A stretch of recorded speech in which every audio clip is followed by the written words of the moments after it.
सवाल जलियांवाला हत्याकांड क्या था।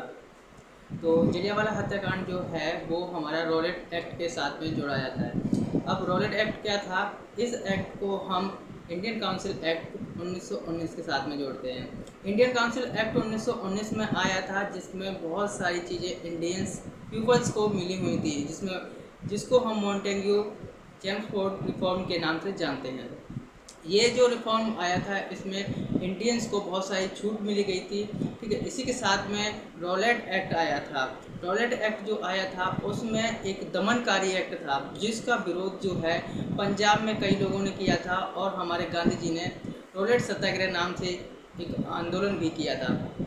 इस एक्ट का विरोध चलते चलते जिस टाइम पे पंजाब की बात करते तो पंजाब के लेफ्टिनेंट गवर्नर जो थे वो मैकाले ओडायर थे, और वहाँ के जो आर्मी कमांडर थे वो हमारे आर डायर थे।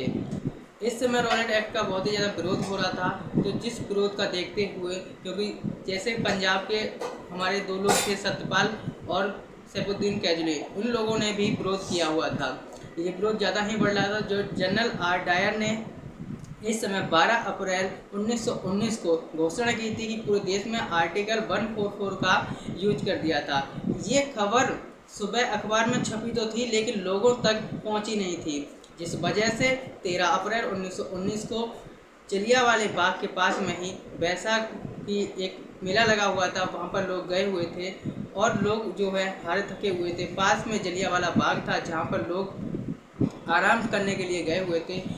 जनरल आर डायर को लगा कि इन लोगों ने हमारी आज्ञा का अवहेलना किया, इसलिए वहाँ पर जलियांवाला हत्याकांड हुआ था।